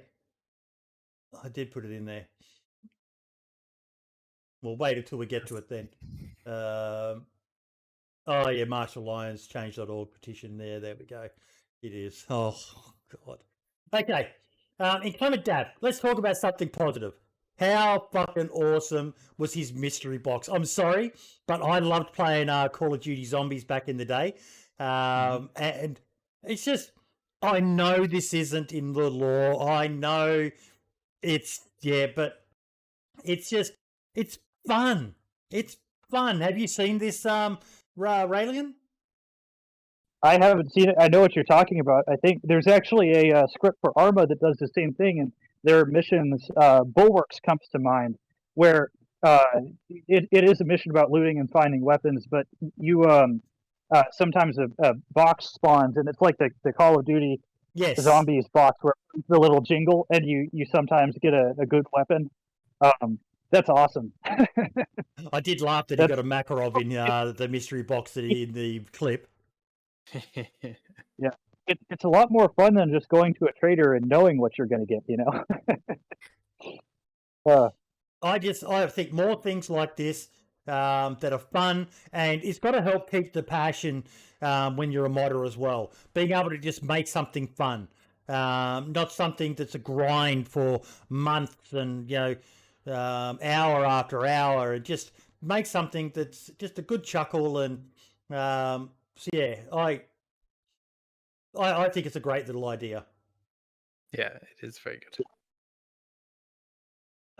One for the streamers out there, for the love of God, please don't put music on your fucking videos that you are not 110% fucking 2,000 million% sure is copyright free. I would highly encourage going and getting something like Epidemic Sound. This guy here was using sound from a Twitch library that Twitch itself was promoting, and he received copyright strikes. Yeah, because probably in Twitch, that's the thing. You see, I've used music in my non-copyright music in my videos, or what was meant to be non-copyright music in my videos, and then only recently, like 8 months after the videos are up, I've been struck with copyright strikes because of it. It's just like you can't trust music, and if you're a decent sized streamer and you have enough money where you can pay for a license, just do it. It's an absolute lifesaver. Because from what I understand, in this case in particular, it's okay to do it live, but if you save that VOD and don't immediately delete it, that's when it's no longer safe. So, how often do people read the full terms and conditions of something? And this guy got caught.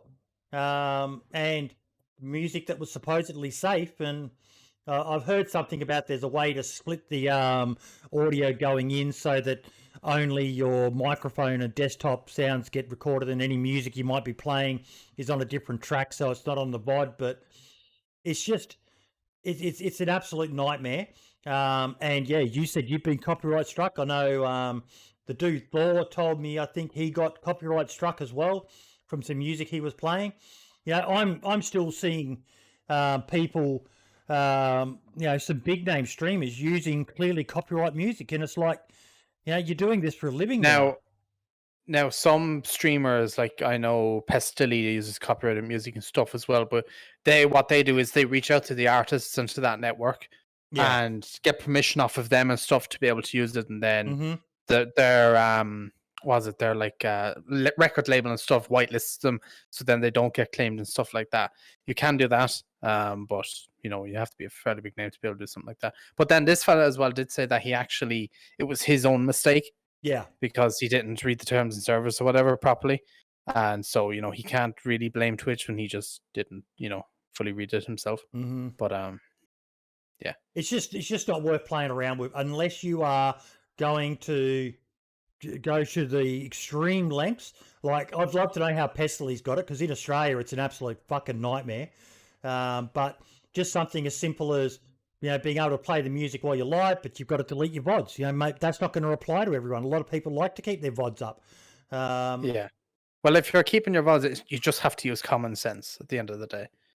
It's just as simple as that, Use common sense. So, like, buy a license.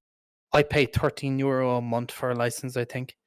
So what that, like, maybe less than $20 or so. You do Epidemic Sound as well? Yeah. I pay it every month. It's an absolute lifesaver. It's really not that expensive either. And if you're making any type of money off of Twitch and you can afford it, or even YouTube for that matter, just do it. It'll save you. Yeah, I buy it for one song. The outro song for the podcast is the one song that I love. And you can do a free trial of Epidemic Sound, folks. I highly recommend looking into it. I probably need to push it, but I think we've got and you probably got it as well, Mark. You should put it into your videos. There's an affiliate link you can share that gets you a few bucks off. But yeah, it's fucking. I know, Spud. When I first heard that song, it just blew my mind as well. One of the best songs I've ever heard in my life. That outro song for the podcast. But it's worth looking at. It covers you for Twitch. It covers you for YouTube. I've only ever had one issue, and that was something that Epidemic Sound acknowledged themselves. And it wasn't just me who got affected. It was a lot of people. I got a copyright strike, but it was just their system fucked up, and they sorted it for everyone, and the copyright strikes got removed. They've got a massive library of music, and I'm certain there's other alternatives out there for it. Plus, in YouTube as well, in YouTube Studio, I'm pretty sure it is. There's a library of free music that you can use there as well. It's been ages since I've utilized it. Down the bottom, audio library. There we go. Yep. Yeah. This is what I used before I bought the license, and it's all free. And some of the music is actually quite good. There is some that is really kind of bad, but there is some good music in there as well. And it'll do you until you can afford to get that license. Done me for quite a while. Check that song out. Cat Chat in the Box. I think it's pretty shit. Remember listening to it. Crappy song. Okay. What is next? This one kind of broke my heart a bit. I've got to just change screens.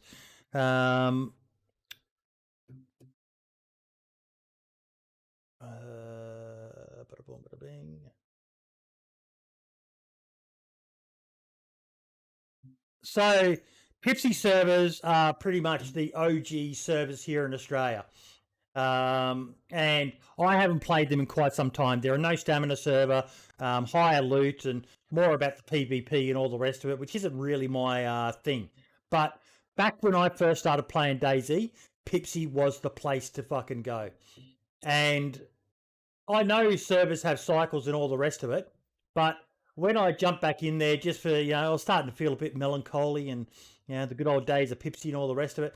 And I saw that they almost came close to closing because of, lack of players and all the rest of it.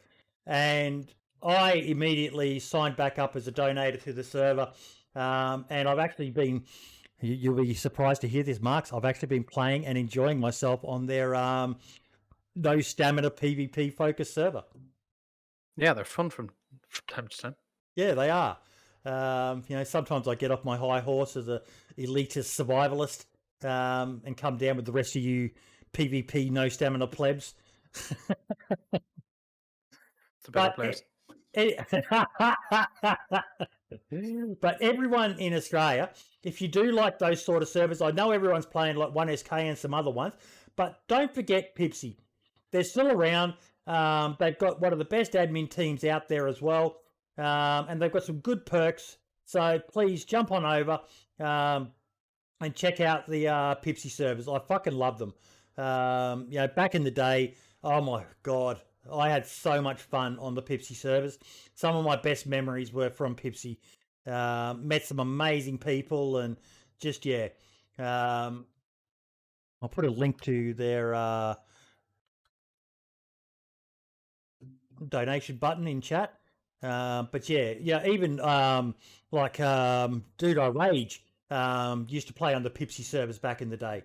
Yeah, a lot of people did. They were just huge servers. It was Pipsi or community, or official for most people. And yeah, I loved playing on the Pipsi servers. All the OGs of Australian DayZ can tie themselves back to the Pipsi servers in some way, shape, or form. I'd try and hop that, but I think my ping would be about 300. Yeah, same here. It'd be through the roof. Even Spud saying where he started, Pipsi number 3. Yeah, it's an amazing server, absolutely amazing server. Okay. Let me just change screens again. We're here at the topic. How many people have signed up now? 10. 9. Okay, 10. 10 have signed. 3 more from when I first shared it days ago. Thankfully, most people's IQs is high enough that they're not falling for this. Oh. Okay. I'll share. Sorry, did I send this to you, Ralian? No, but you're sharing your screen, so I see what it is.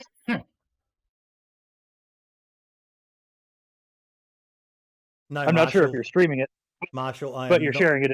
Yeah, I'm sharing the screen. So people watching. Okay. DayZ is an amazing game. However, it has too many flaws. DayZ is focusing on all the wrong things. They are focusing on loot and new exciting content. No, I disagree straight away. That's all you're choosing to see. They're working on a lot behind the scenes. And yeah, you go to the change logs, and there's so many things in there that they fix each time around. So many small things.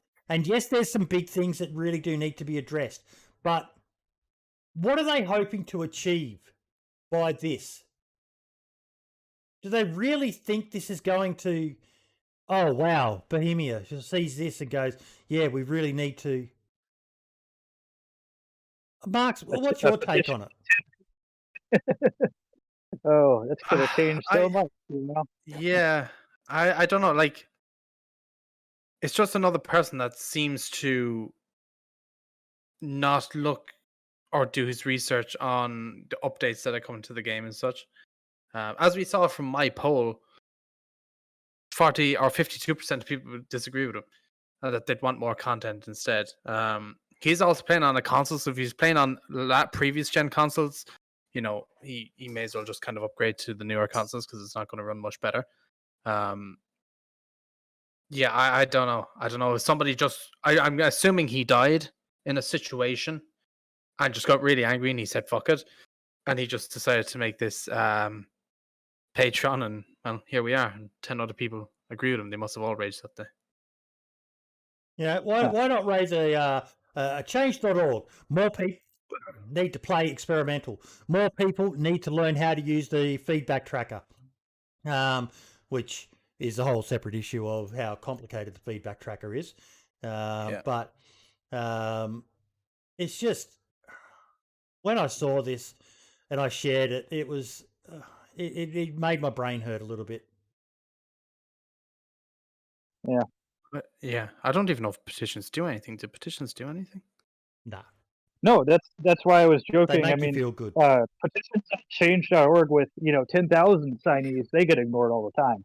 Yeah. So this petition with signees, even if their heart was in the right place, yeah, they were misguided in making this. My problem and my suggestion is simple. Bohemia Interactive, please focus your time instead of releasing content that you have already finished and are in your stores to update.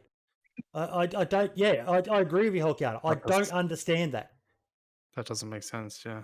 Please focus on every one of the updates. Believe it or not, you will get a ton more followers on your game if you simply listen to one request, that is, update your game with performance updates, not new content, unless that new content is a new performance system or a fix that allows people that pay for your game to play properly and not drop dead because of some lag or simply because they ran into a structure while driving that didn't render in or spawned in. Okay, he's on previous gen. is just I don't have those issues, except for on some of the really high pop, high modded servers. When you're near a base and you've got bubble lag and base lag and all the rest of it, I just don't have those issues, Marks. There's a few reasons why this is happening. Number one, he's on last gen consoles, and you can tell this by the way he's saying the stuff isn't rendering in. Yeah. There's a few fixes you can do for this, but there isn't many. One of the things is the hard drives that are in those previous gen consoles are really, really slow. One of the things you can do is put an SSD in there instead of that hard drive. Replace that. That will fix some of your stuff. Won't fix it all. The only other thing is, it's what he is saying here is asking Bohemia to fix the performance of the game when he doesn't realize that the performance that he's having is due to the hardware. Of the PlayStation 4 and nothing to do with the game. When a console has, like the PlayStation 4 only has 512 megabytes of RAM. And like it has some, I can't even remember the CPU and like GPU stuff it has in it, but it's really not that good into today's times. Wow, 512 megabytes. Yeah, that's exactly. You were exactly right. I wasn't thinking consoles. I don't know consoles. I don't know their hardware. But I was gonna say, when he said things aren't spawning in, it sounds like he needs to upgrade the. He's clearly not playing on a solid state drive. No, I was gonna say he needs to update the primary storage in his PC. Because that's something I noticed. I'm running on a RAID drive, and it's reasonably fast. It's not as fast as my SSD, but that's just something I'm kind of aware of. The assets not loading in for a very short time after you connect is just because I don't have it on an SSD, and I accept that, you know. And clearly, this guy doesn't understand that there's a cause effect here. That's not Bohemia forgot to put in the code that loads things in, you know, faster. It's really just his hardware. it's just his hardware. Like putting an SSD in the old PlayStations will fix some of it, might help the render stuff, but you know, they're just those PlayStation stuff were never made for this game in mind. You know, this is a PC exclusive game that made its way to console, and the new gen consoles now are pretty good, apparently, from what I've heard. With it, they seem to run pretty fine most of the time, so that's a step forward. So all he has to do is just buy a new console or PC. There's a couple of comments in chat. I like Gator Baz's one. This is just one step higher than a tweet saying fix your broken game. I think people should just ignore it and by the amount of signatures it looks like people are. And Mel is saying that even in the Arma 3 social media, it's the same. We've got Mel coming on as a guest in the future. So I think that'd be a great topic to talk about. That it's, again, this comes back to some people criticize Bohemia for they release a base game and make it as playable as possible, or try to make it as playable as possible, you may argue, and then allow modders to do their thing. I think that's a brilliant model because it allows people, if you lock yourself into only one design, then you're limiting the audience who will like your game. Whereas if you create a fairly amorphous base game that allows people to turn it into whatever variant they want, then that to me is a smart business model. I don't understand why people criticize them for that. Because people are just not educated. Yeah, in the nicest way possible. You're going to say something a bit less politically correct then, weren't you? Yeah, I'll keep it politically correct. Don't anger on you. But yeah, it's just like it's like this guy is raging about the game being bad when he doesn't realize that it has nothing to do with Bohemia, or even the DayZ devs. They have tried their best and they have made it as optimized as possible for the hardware that is there. You know, but yeah, that's what it is.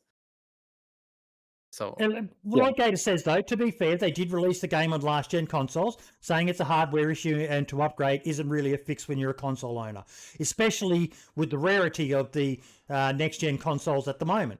Not everyone can get their hands on a new PlayStation or a new Xbox. Oh, I know. Yeah. But you said there is ways around it where they can install a SSD into the old consoles, is there? Put an SSD into it, take the old hard drive out, put an SSD into it. It'll help a bit. It won't fix everything. But it'll be something that'll keep them ticking until, you know, the next gen consoles become 512 meg of RAM. That's 512 megs of RAM, yeah. And it's split between two sticks on the PlayStations, which makes it worse. you would think it'd make it better, but it's actually worse.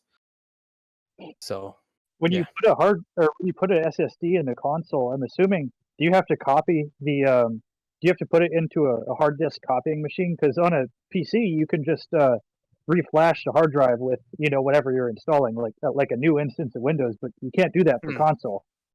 That I'm not sure. I think like the OS I'm not sure of the I think the OS of the PlayStations are actually built into some memory that's in the PlayStation itself and not actually on the drives. Interesting. So I think you can it'll install. I've kind of heard of people doing that, but I've never understood how it works. I haven't ever owned a console, unless I guess I owned a Wii at one point. Can you? Will they release DayZ on the Wii? Imagine. I mean, I have a PS4 sitting right behind me. It might be an interesting video to. I'd have to buy the game, but I might ask and be like, "Can I have a copy of the game?" Don't really feel like buying it on console. Scarspeed is saying using an external SSD boosts improvement greatly. So there are workarounds, but I think we've given that topic more than enough air. Something I saw that I thought was a great idea was in the DayZ Australia New Zealand Facebook group that I help run. Someone made a Discord for an official server. And it just seemed to me like it was a no-brainer. It was like, wow, more people need to do this. Especially, this is probably, it was on PS4. But I just thought it was a great idea. A way to get, people who generally would never get to know each other, all creating a little mini community around an official server. Yes, they're not admins. They can't, control everything. But to me, it just seemed like a real positive aspect of it. And I'd like to see more of them. Yeah, that would work. Yeah, it's a cool idea, actually. Yeah. Yeah, like Scarspeed is saying, genius idea. Bump into people in the game, provided they don't KOS you. Tell them, hey, we've got a Discord going for this server. And I think he said, yeah, cheers, man. Server pop has increased again since I started it too. So a great way of just, I think it'd be a great experiment, to be honest. A community built around an official server, so there's not going to be any admin abuse. Just great idea. Yeah, that it is. I got to take a break really quick. I'll just be back in a minute. Yep.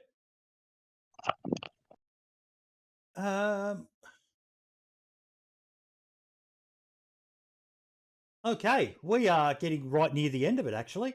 Console topic, we had a massive post for console, but the person who posted it, I've asked them to come on as a guest. It kind of comes back to what we were talking about before, Marks, that one thing we've got to remember, and it seems like you're becoming very aware of it. You said a large proportion of your audience is console players. That we've got to understand that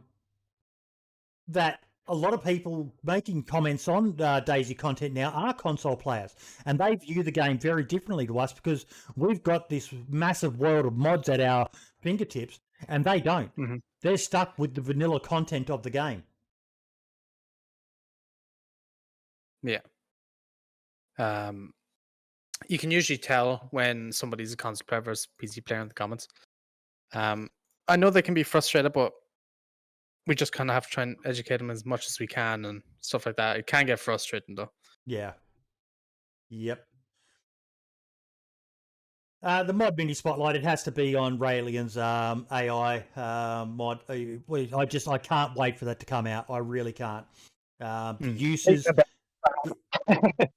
uses is going to be amazing for your mod, mate. Just so many different ideas, and if you've got ideas as well, folks, all the links will be in the description of the video or the podcast if you're listening to it. Join his Discord and get involved. Put your money where your mouth is and become a Patreon as well. But the more ideas, like we gave him one idea just here talking today, Marks and I. So who knows what else other ideas are out there in the community. And when you've got the likes of Jacob Mango working with you, there's probably a lot of scope for what can be done with this mod, even beyond what we've already seen. Some amazing stuff, Ralian. Amazing. Keep it up, mate. Thanks. Yeah, and I couldn't do it without everyone around me. I mean, I feel like definitely there are parts of it where Jacob has put in more work than I have. There are parts of it that were my doing entirely. It feels a little weird sometimes calling it my mod, but at the end of the day, I was the one that kind of said, hey, this needs to happen, and either I'm going to figure out how to do it, or I'm going to find people that have a better idea of how to do it than I do. It's one of the things I love about the modding community, mate. More so even than content creators. Content creators seem to have some little clicks in that. The modding community in general, from what I can tell, seems to be more supportive of each other. Yeah, like there's a modding Discord. There's not a content creator Discord, or if there is, I'm not cool enough to be invited to it. But Mark's is going to tell me that after the podcast. Yeah, sorry, Boyd, we voted you out. Oh, but you didn't even let me in. Find out. It's going to find out about the secret. But it's great to see that sort of collab. Even the communities have a community Discord where they share ideas and help problem solve each other. It's great to see that sort of stuff. It really is. Don't tell me you're in that Discord too, Skull Speeder. Everyone, all the cool kids except Boydie. I've got a little bit, so I may as well say now. Thanks for having me, and if you don't mind, if you go over to my Twitter, it's at Ralian Dev, and I'll put a link. You may notice it has 0 subscribers. That's because I just made it an hour ago. No, you've got subscribers now. You've got followers. Okay, yeah. Thanks for repping all that. I'll put links to the Discords I was talking about, and what was the other thing? I feel like there was something else you asked me to send a link to, but it'll come to me, I'm sure. You've got almost as many followers as you do people you're following now, mate. That's great, because I was just clicking on people randomly right before the show started. Speaking of which, again, I'm sorry I showed up a few minutes late there. I thought it was starting at 5, but it was 4 o'clock my time. So, yeah. Good bit of advice there from Mel. Don't turn on notifications for Twitter, because once you start getting a lot of followers, you'll start getting a lot of tags, mate. And Twitter can, you said about Facebook and DayZ. Wait till you meet Twitter and DayZ. Oh boy, are you in for a wild ride, isn't he, Marks? That he is, yeah. Particularly if you follow Mel me. Would know. Mel would know. He's the king of subscribers. Go subscribe to Mel as well. He's my favorite fighting simulator streamer.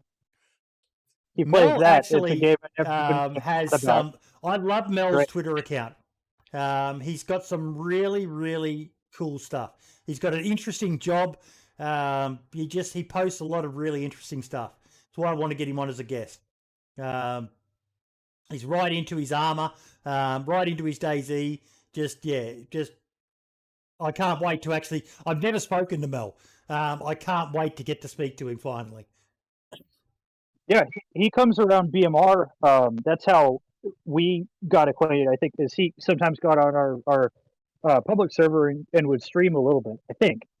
Correct me in chat if I'm wrong, but it's been great. He was the reason why quite a few episodes back I talked about we need DayZ ambassadors, Marks. Because Arma 3 has them. I think there are certain people that we can all agree on. And I'm not really talking about content creators. Content creators have got an ulterior motive. Clicks and views, and for some people money. I'm talking about the people who are selfless in their and I don't mean selfless like that's a more superior motivation, but the people who are just doing it because they're true hardcore fans of the game. And there's so many of them in the DayZ community, Marks. The people who you constantly see them in the comments of videos, on Twitter, in the forums, constantly correcting people and pointing them in the right direction. And I need to hire a few of these people. One side note, actually, Mel, answer this if you're in the chat, but I wonder if any of the assets they scanned for the Arma DLC made it into DayZ as well. Because they for people that don't know, the fire station that he works at, they did 3D scans of some of the objects. I believe, don't quote me on this. Mel's probably going to correct me, but I think they used those as some of the models in the DLC. Pretty cool. Yeah, really cool. Very cool. All right. Well, anyways, I am going to take off, but thanks again for having me. No, we're almost done, mate. We are literally down to the final things, but you're welcome to leave. And thank you for coming on, mate. And I can't wait to see what else you've got in store for us with your AI mod, buddy. All right, thanks. Yeah, and thank you. expect a release date announcement soon. Haven't decided when that's going to be yet, but thanks again, and I hope to be back on. Not too far in the future. Awesome. All right. Sounds good. Bye. Bye, mate. See you later. Now, RavPlays. Have you been watching his DayZ Oddman out videos, Marks? No. I love them. I love them. It's not a new idea, which people apparently took him to task over. But PewDiePie's been doing some videos where he reacts to these odd man out videos where basically you've got one imposter and six people and one of them's an imposter, and they've got to try to convince everyone else that they're just as knowledgeable or that they're a true fan or whatever. And he's been doing them around DayZ topics. So who doesn't have 1,000+ hours in the game? 6 vanilla players versus 1 modded player. And they've got to try to spot them all and they vote them out. And I love that Rav is constantly looking for different ideas of what to do. Not just spitting out the same old content time and time again. Between this and he's got his other videos where I spent, a week building an island base and all the rest of it. It's fun content. Yeah, that it is. Yeah, no, it's always good to trying different things and stuff like that.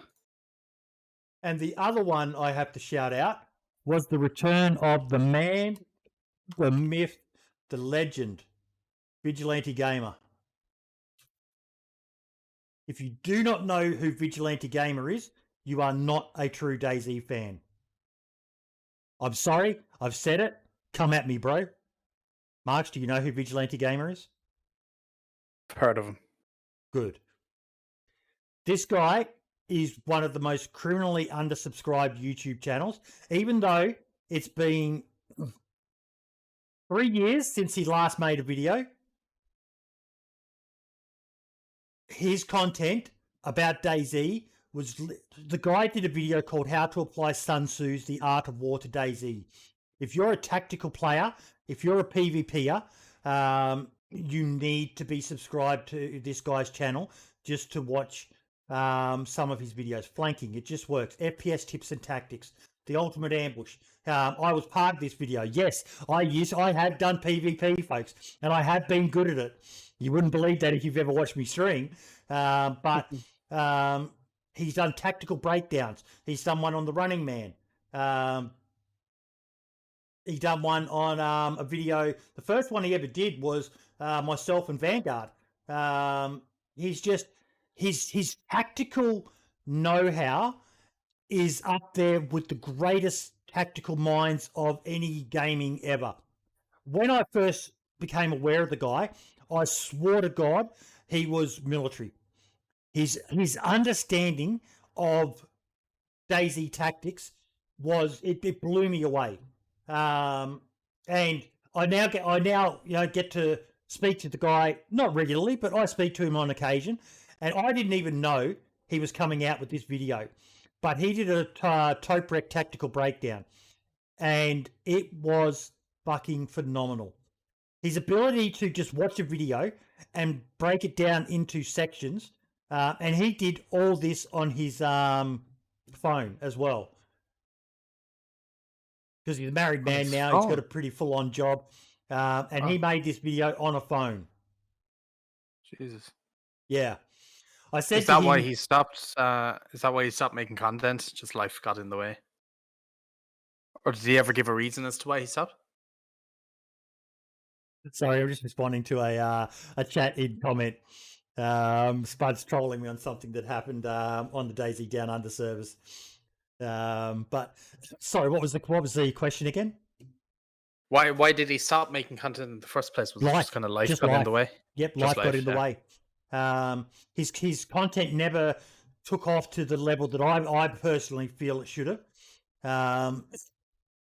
He's probably my most criminally undersubscribed channel that I know of. He deserves to be on 926,000 subscribers. His content is just that good. He's got a voice as well. He's got one of those voices that you just love to listen to. And the way he describes things, he makes complex tactics seem understandable to even a dumb fuck like me. And I'm ex-military.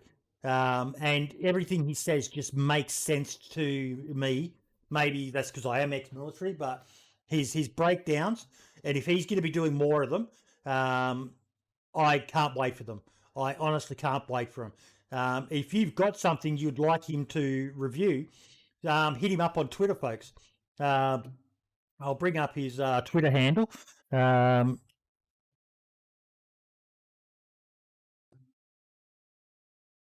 Send him a link to a video, and be prepared to be dissected. But it was great to see him do a Toprek one, because Toprek is, pound for pound, one of the best PvPers in DayZ right now that most people are aware of. And to see it broken down by someone who, Vigilante admits, I'm nowhere near as good of a PvPer as Toprek is, but he makes up for that with his tactical know-how. And just watching him dissect someone like Toprek, who makes all these decisions, on the fly in seconds, it was great to watch. Really great to watch, and might help you improve your game. Yeah. Even love his YouTube channel name, Game of Art. But yeah, definitely worth subscribing to, folks. Artwork creator, Mini Spotlight. It's a thumbnail artist this week, folks. I'm finding it hard. If you're someone who creates art around DayZ, please hit us up on Twitter, hit us up in the Discord. Let us know. We want to shout you out. I've been finding it hard to find people. And I saw a tweet where Arai Soma was tagged in for DayZ, and checked out the profile, and yeah, so Arai Soma makes thumbnails and does some of the thumbnails for some of the big YouTubers making DayZ content out there. Ciao Sweet. I think even JLK. Yeah, you passed the JLK one. Mr. OG. So some really, really nice stuff here. And has a Patreon as well. No, I'm not subscribed to that one. But just, yeah, some really nice artwork. I'm not sure what the costs are, but I'll put the link to the channel in the description of the video here. And if you want to check it out, check it out. So just purely for the art aspect of it, though, some really nice stuff. I couldn't even begin to draw that. I'm still stick creatures. A lot of work goes into those videos that get all the clicks. And March, you spent some time talking about it the other week with Mr. Utah, but a good thumbnail can help propel your video from nothing to everything, can't it, mate? Yeah, it sure can. And there's plenty of software out there if you are artistic, but if you're not like me, then maybe you need to look at engaging the services of someone who can create good artwork for you. There we go, JLK again.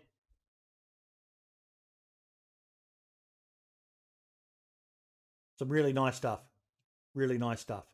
Good to see.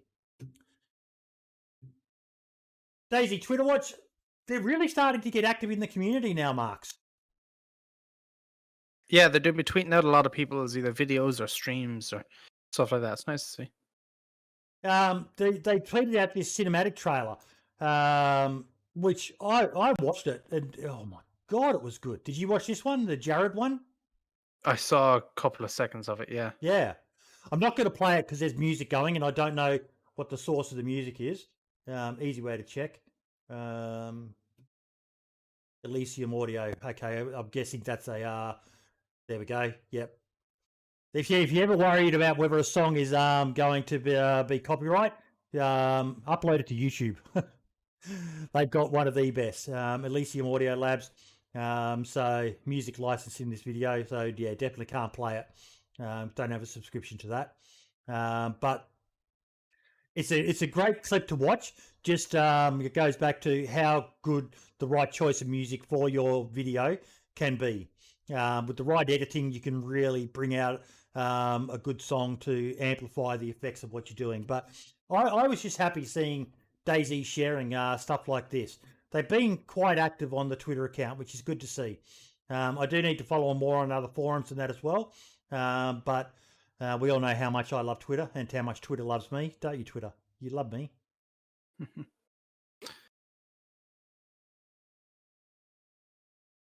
Definitely a good account to be following right now, folks. So, individual spotlights, mate. What's yours? I'm gonna have to give it to the Exit Decay servers again. Kafina's Tarkov project. They're really cool. I'll put a link to it in chat. It is basically they've recreated Escape from Tarkov in DayZ. I know Lad has been working on it as well and doing a lot of work there. I'm gonna start playing it now tomorrow and stuff, and hopefully get a video out on it. But it's really cool. Totally different concept to anything you've ever seen on a DayZ server, and it's just something new, refreshing, and yeah, can't wait to try it out. Awesome. For myself, it's just a couple of updates for you folks. Most of my spotlights I covered throughout the podcast today. But two things. One, I've been having some issues with editing. I ended up having to re-download the entire VOD from a couple of weeks ago and start it afresh. With the time it takes me to render the podcast, it's usually about a day and a half to do a full render of a podcast episode.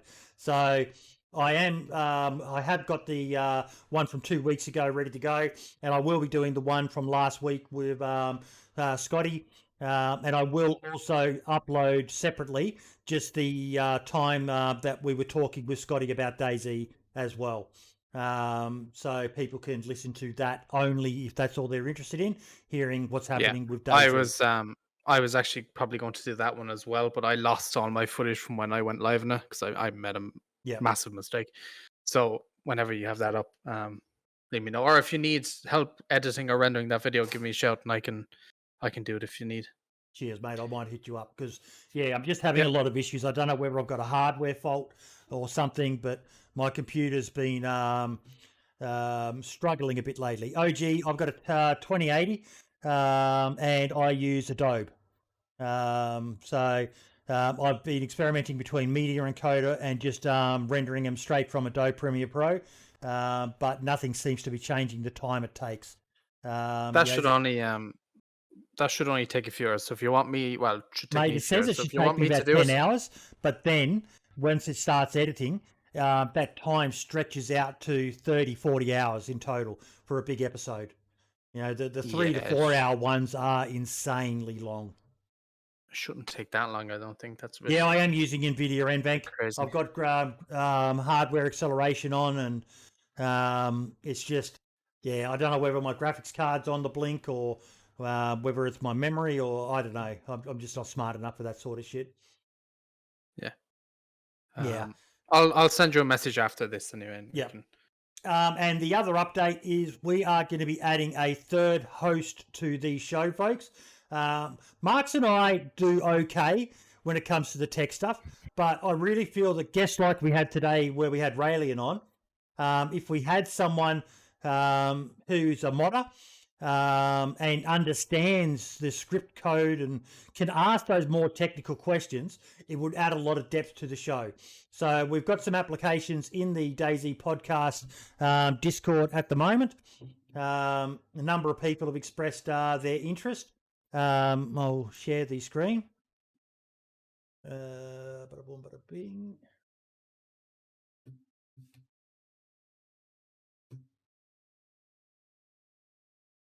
So we've got Dumpgra, That Lad, OG Levitt, Big Grandpa, and Iceblade have expressed their interest. I'll be closing that off at the end of this weekend. And with the rest of the admin team behind the podcast, we'll be picking who our third co-host is going to be. I did initially put it up and pulled it down straight away when 2 people applied.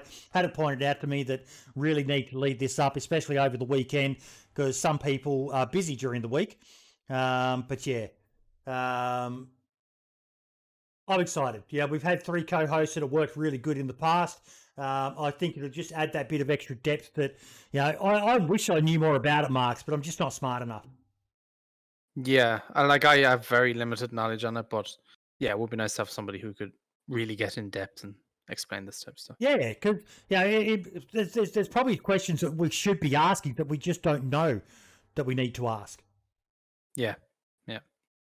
Cross compatibility and all that other sort of stuff. I've got a basic understanding of it, but yeah. Anyway, folks, next week's guest is a big one. Is a very big one. I've been in contact and confirmed that they're still good to go. But next week's guest, I like to keep it secret so you don't know, so I'll turn that off. The one, the only Psy Syndicate. Yes. I'm going to have a chat to him and tell him to start some drama because he's been pretty quiet of late. He used to be the man involved in all the drama around DayZ, but he just hasn't had any of late. Has he mellowed with age or something, Marks? I think so. I don't think he's been playing much DayZ either recently, so maybe that's why. But yeah, no, he's a great person. I've been talking to him a lot recently, and he is.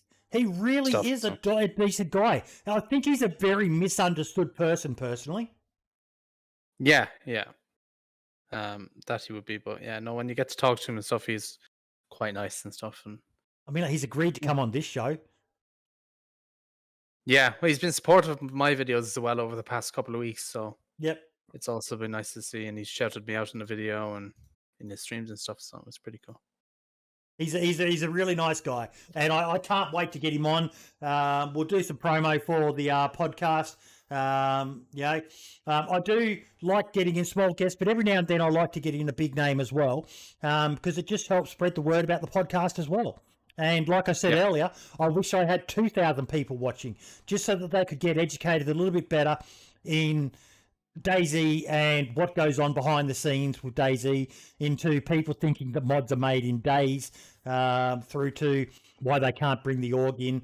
I'll quickly touch on this again. I know we're at the end of the podcast.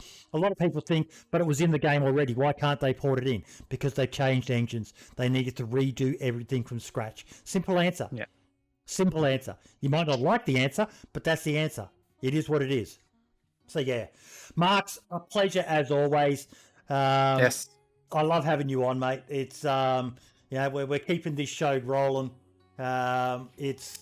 I love doing it. Yeah, it's been good. Yeah, it has been good. I like it. I'm looking forward to next week's episode as well. This one was good as well. Ralian was nice having him on and finally got to talk about his AI mod.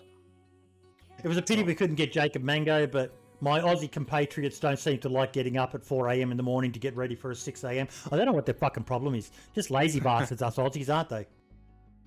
Yeah, I mean, I feel their pain there. So, if I was asking you to get up at 4 a.m. for 6 a.m., would you be my co-host? Don't think so. I usually be going to bed at that time.